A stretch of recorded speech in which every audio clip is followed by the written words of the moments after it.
इतना डर क्यों गए? मैं तो सिर्फ हल्दी लगा रही थी, कोई कफन नहीं पहना रही थी। ये रही वो जेवरों की लिस्ट जो दीवान साहब ने दिए थे, और साथ में मांग टीका भी है जो इनकी बहन से जबरदस्ती छीन लिया गया था। अगर आप लोगों की बेईमानी की नियत नहीं है तो इन्हें जल्द से जल्द लौटा दें, वरना हम अदालत का दरवाजा खटखटाएंगे। चुप। उन्होंने दिया ही क्या है? जो भी दिया है हम सब लौटा देंगे। वैसे भी भिखारियों की हम कोई चीज नहीं रखते। भिखारी तो खाली हाथ भीख मांगते हैं, मगर आप लोग तो अपने ही बेटे को कटोरी की तरह आगे बढ़ाते हो और भीख मंगवाते हो। दे दे बाबा, बेटे के नाम पे। आप लोग तो उन भिखारियों से भी गए गुजरे हैं। लानत है आप सब पर। चलिए वकील साहब।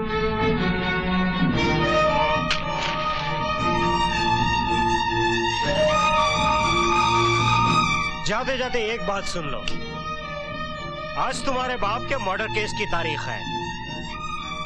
मैं कोर्ट भी जाऊंगा और वहां से बाइज्जत रिहा भी हो जाऊंगा।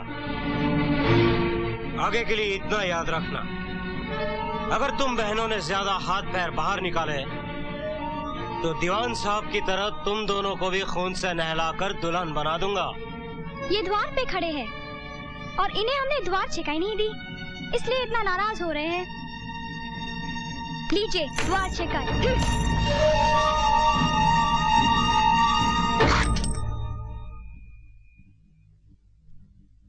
पिताजी, आपका हत्यारा बहुत खुश है कि वो आज कोर्ट से रिहा हो जाएगा, लेकिन मैं ऐसा नहीं होने दूंगी।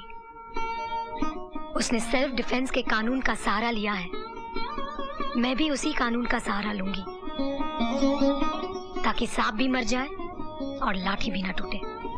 दीवान साहब ने जो कुछ किया और बाद में जो कुछ हुआ वो सब यही हुआ। जज साहब, आपने भी तो देखा था, तो अब बोलने के लिए बचा क्या है जो गीता पर हाथ रखकर कसम खाऊं? कुछ ऐसी बातें भी कहनी पड़ेगी जो इस अदालत में नहीं हुई थी।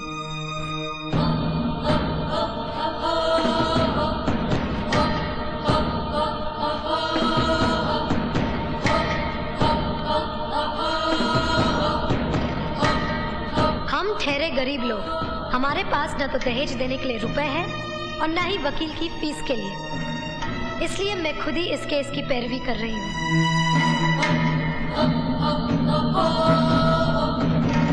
मैं जो कहूंगा सच कहूंगा।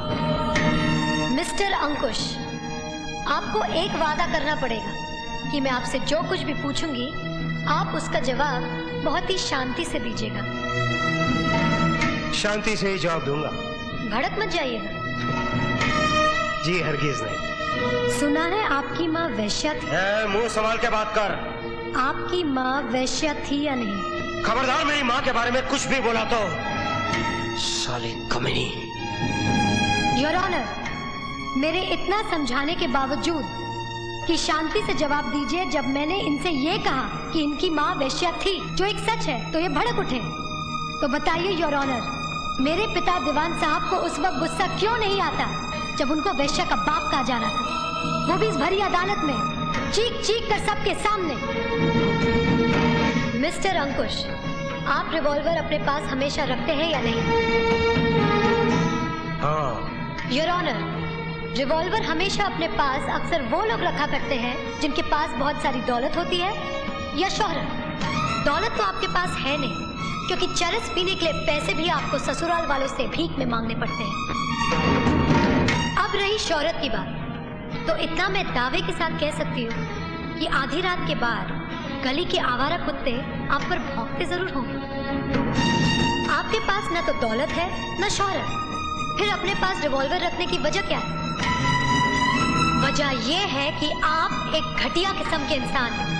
आप गुंडे हैं। तू मुझे घटिया इंसान और गुंडा कह रही है? मैंने तो फिर भी कुछ अच्छा कह दिया। आपके ससुराल वाले तो आपको कुछ और ही कहते हैं। क्या कहते हैं वो? आपकी सास आपको नामर्द कहती है। उनका कहना है कि जो मर्द अपनी कमाई से अपनी बीवी बच्चों को पाल न सके वो काहे का मर्द, वो तो नामर्द होता है। क्या आप साबित कर सकते हैं कि आप इस लिहाज से नामर्द नहीं हैं? You shut up! आप उनके झूठन पर पलते हैं, इसलिए आप उस वफादार कुत्ते की तरह हो गए हैं जो मालिकों के कुछ कहने से पहले ही भौंकना शुरू कर देता है। बताइए, दीवान साहब ने आपसे कुछ कहा था? नहीं। चौधरी खानदान ने आपसे कुछ करने के लिए कहा था? नहीं। तो फिर आपने गोली क्यों चलाई?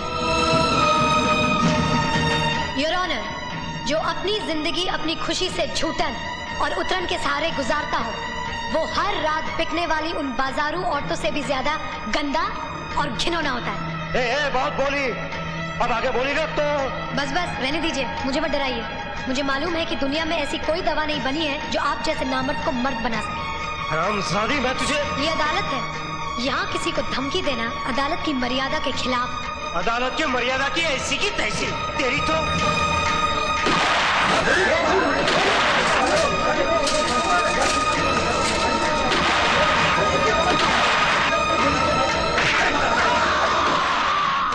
आइए आइए।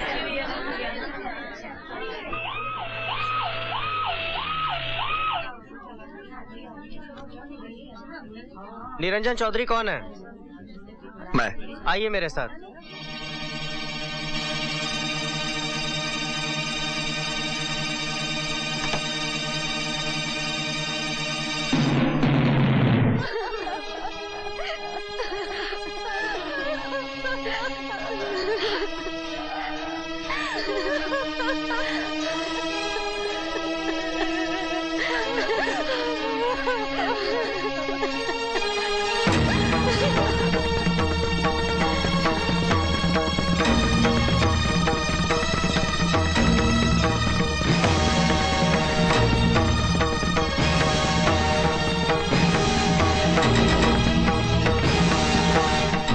मानी पुरानी सासू जी, सही चीज सही जगह पहुंच ही जाती है, कोई कुछ भी करे।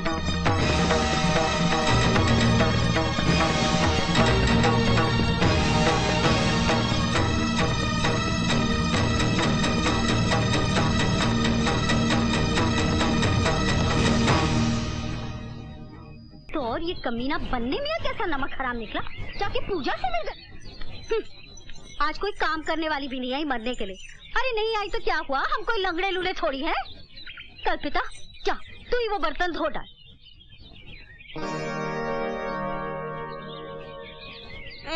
अरे रे नहीं नहीं नहीं नहीं नहीं नहीं, अरे ले चुप हो जा चुप हो जा। देखो रमा, सुबह से बहुत रो रहा है, पता नहीं क्या बात है। अच्छा अच्छा अच्छा, चुप हो जा चुप हो जा चुप हो जा। कल्पिता, अरे कल्पिता,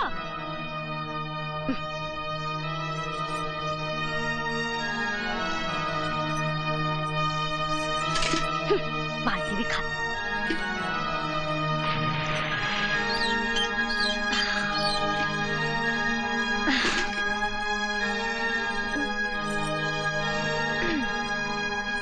आय हाय चौधराइन, ई उम्र में अकेले ही बर्तन धोने बैठ गए। अफसोस, पर तुम कर भी क्या सकती हो, तुम्हारे घर में गंदा बर्तन भी तो बहुत हैं। एक बात कहते हैं चौधराइन, वैसे अपना काम खुद ही कर लेना चाहिए। अपना काम करने से क्या होवत है, सेहत भी अच्छी रहती है और रात को नींद भी बड़ी बढ़िया आती है ना चौधराइन? अच्छा, अब चलते हैं। ससुरी उतरी की।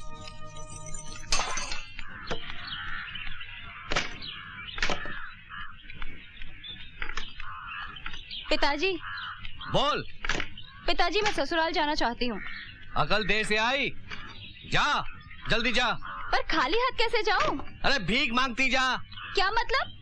मतलब ये कि माँ बेटी ने मिलकर मुझे कंगाल बना दिया है। अब तुझे कहाँ से दूं? सुबह से चौधरी ने कुछ खाने के लिए भी नहीं भेजा है।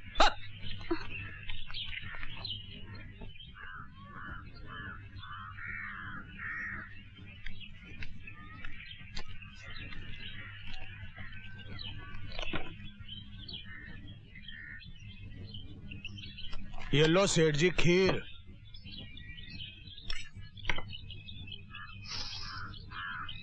खुशबू तो अच्छी है। बहुत अच्छी है। ये ले। लो पिताजी।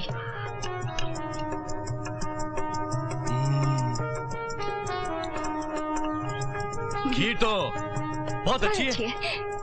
किसने भेजी इतनी सारी खीर? आपकी बहू ने। तू झूठ बोल रहा है। वो क्या है कि बहुरानी दूध खरीद कर बोली कि बनने में इसकी खीर बना दो, लेकिन एक कुत्ता न जाने कहां से आकर टांग उठाकर उसमें पेशाब कर दिया। मैंने उससे पूछा कि इस दूध का क्या करूं? बोली दूध को बर्बाद न करो, इसकी खीर बनवा कर ससुर जी को भिजवा दो।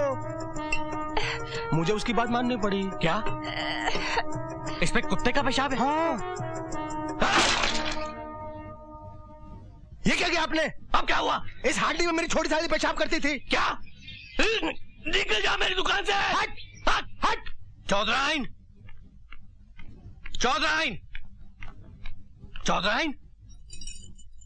मैं अभी बहरी नहीं हुई जो इतनी जोर से चिल्ला रहे हो। तुमने आज दिन में खाना क्यों नहीं भेजा? यहाँ बर्तन कौन धोता? तो माँ बेटे की वजह से तो यह हाल हुआ है कि आज गांव का एक आदमी भी हमें पानी तक देने को तैयार नहीं है। अब भोगो। बेटा, मेरे लाल।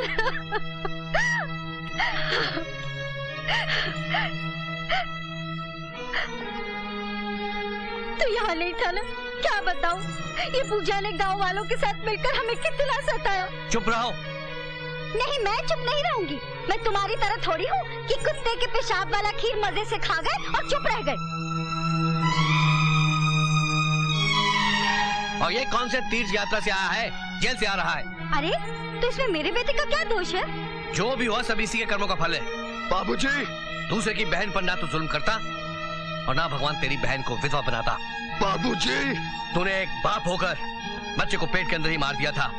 ये उसी पाप का फल है कि तेरे सामने तेरी बहन का बच्चा जिंदगी भर अपने बाप के लिए तड़पेगा।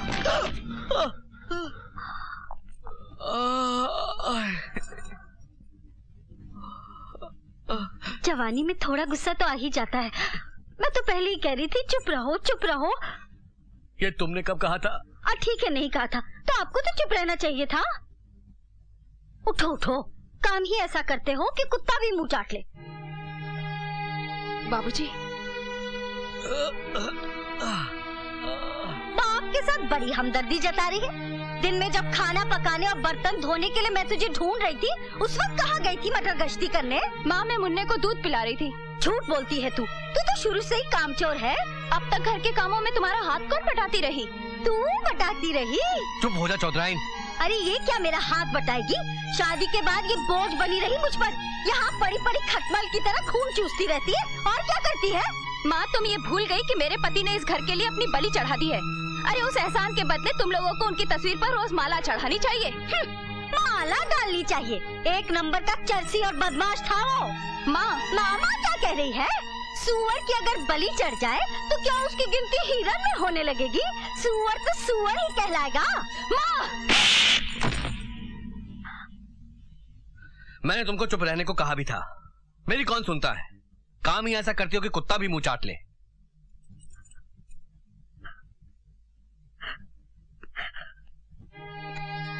उठो, रो मत चौधराइन। कुत्ते आपस में रोटी के लिए झगड़ा करते हैं। आदमी तब झगड़ा करता है जब वो हार जाता है, लेकिन मैंने अभी हार नहीं मानी। मैं अपनी हारी हुई बाजी को जीत कर दिखला दूंगा चौधराइन। हाँ, गलतियां तो इंसान से हो ही जाती हैं। मेरे परिवार वालों से भी गलतियां हुई हैं, तो उनकी तरफ से मैं माफी मांगता हूँ। माफी मांगने से क्या होगा? बिल्लू तो अभी तक जेल में है। वो आज रिहा हो जाएगा। मैंने अपना केस वापस ले लिया है। ये आपने बहुत अच्छा किया चौधरी साहब। हर साल की तरह इस साल भी दुर्गा पूजा धूमधाम से मनाएंगे। उसका पूरा खर्चा मैं उठाऊंगा। मैं और मेरे परिवार वाले ड्रामे में हिस्सा लेंगे। मैं उसका खून कर दूंगा।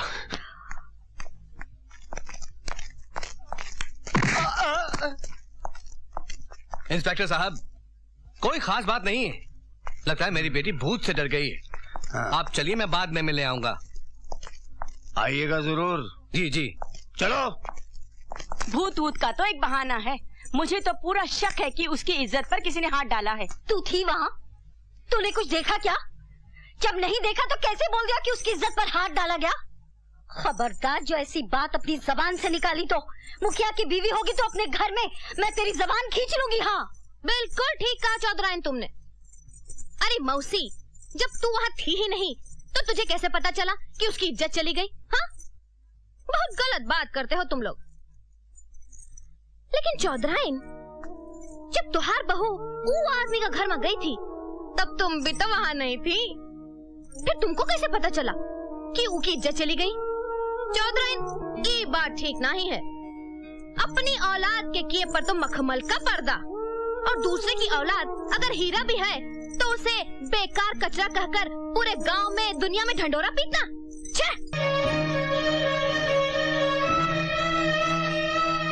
नमक हराम, तू अभी तक जिंदा है? कमीने, इंस्पेक्टर से तो बच गया लेकिन मुझसे नहीं बचेगा तू। जाने भी दो छोटे चौधरी, बात आगे मत बढ़ाओ, वरना ये गांव वाले कहेंगे कि आपके सामने नाचने वाला लौंडा आपका जीजा जी बन गया। हाँ।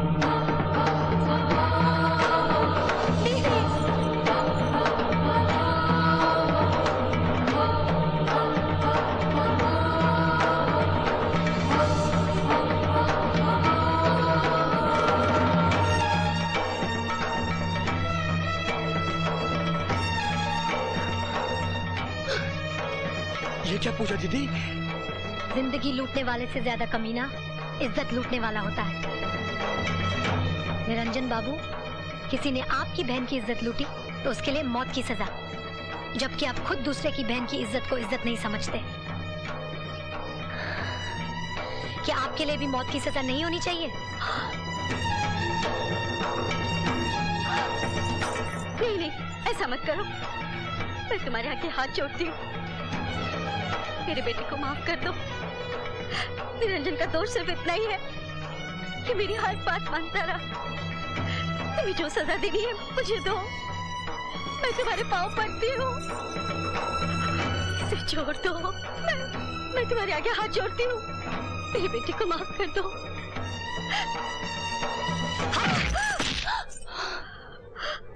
अब क्यों रो रही है? तू तो नागन है, तो फन मार कर खड़ी हो जा और डस ले मुझे, डस।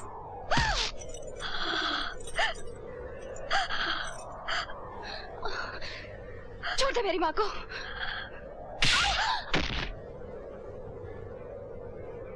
नहीं पूजा, नहीं, हमें माफ कर दे, भगवान के लिए माफ कर दे। अब आंसू दिखा रही है?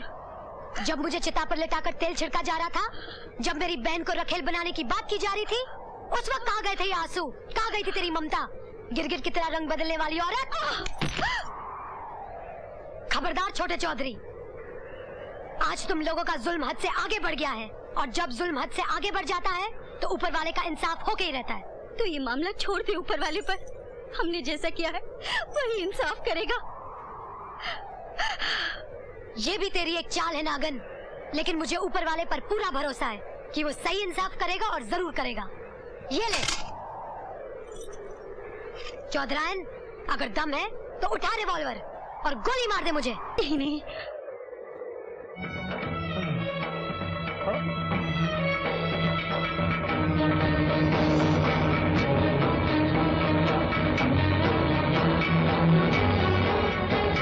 रुक जा छोटे चौधरी, छोटे चौधरी रुक जा।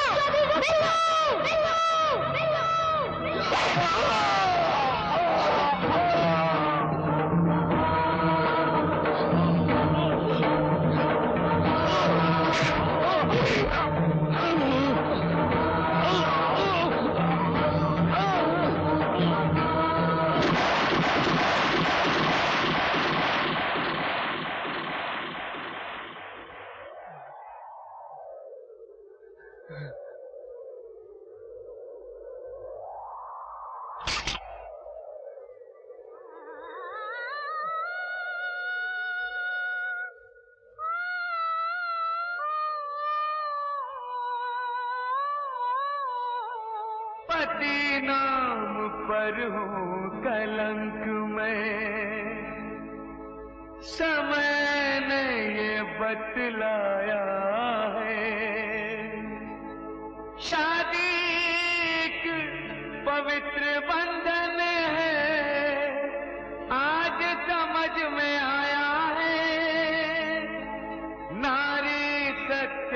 शिवम सुंदरम और सभी कुछ झूठा है। कदम कदम पर इस अबला को हर रिश्ते ने लूटा